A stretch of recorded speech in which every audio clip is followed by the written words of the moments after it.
Tuloy ko to ha. The Kingdom Keeper aim to diligently watch out and act together on the political, moral, and spiritual crisis in the Senate. O, miski sila, umaalma na.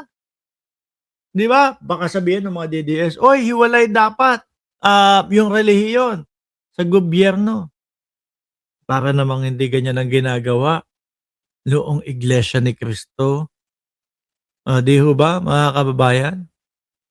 Sabi ni Sunny Reyes, laos na yan. Ginamit na ni Kibuloy ang relihiyon. Oo, totoo. Ano po?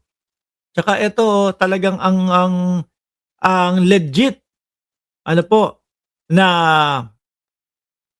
na grupo ay yung grupo po ni Senator Win Gatchalian ho, mga bossing. Yung kay yung kay Alan Peter Cayetano. Tingnan niyo nga po si Peter Cayetano.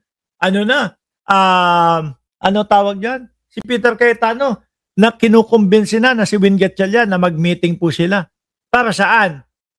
Para mag-term sharing. 'Di ba? Para saan? Oh, para hati ng panunungkulan.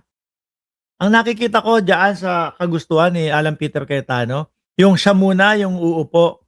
Kailangan kasi, kailangan siya ng kampo ng Vice Presidente ho, mga bossing, no? Bilang Senate President. Ang nakita ko na talagang hina-highlights niya doon sa sulat para doon sa meeting nila ni Win Gatchalian ay yung timing ng impeachment. Yun yung nakakatakot, mga kababayan. Kaya wala na to. Since ang Land Bank, yung OSAA, yung pong mga empleyado ng Senado, hindi na po kinikilala na Senate President si Alan Peter Cayetano. Maganda po yan, no? Yung impeachment, umasa kayo na kapag si Win Gatchalian ang nangasiwa at siya yung tumayong leader ng Senado pansamantala dahil acting pa lang ho, no? Magiging patas yan. Ayaw nyo nun. Kapag ka-acquit, di acquit si Vice Presidente, kami ay susuporta. Kami ay irerespeto namin yung ano na yon, yung desisyon. Pero pag guilty, sorry, no? Pero tingin ko kasi ang nakikita nila na kapag si Peter Cayetano ang Senate President, mas lamang yung ma-acquit nila ang Vice Presidente po. Pag na-acquit nila yan, yung mga ipinapakulong, yung mga may kaso ng mga senador, ilan po yan ha? Doon po sa side ni Alan Peter Cayetano, marami-rami po yan. Ay maaari na ma-absuelto.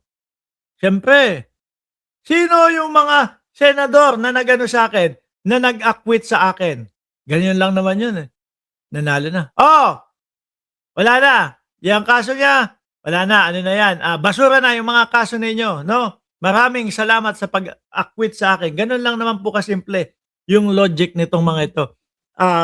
Yung 18 marites, i-discredit yung mga tao na nagsusulong ng impeachment.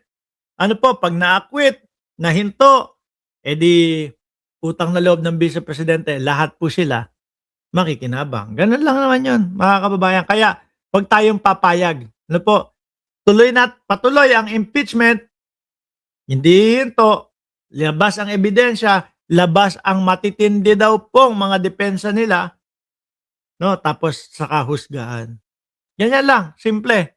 Mga DDS, kami nakikiramay sa inyo. Ano po? Dahil alam naman namin malulungkot kayo at isa na namang superhero ninyo ang inaresto. Ngayon, nakalaya na si Chavit Singson. Wala ganito talaga ang gobyerno ni Pangulong Bongbong Marcos. Patas at pantay-pantay.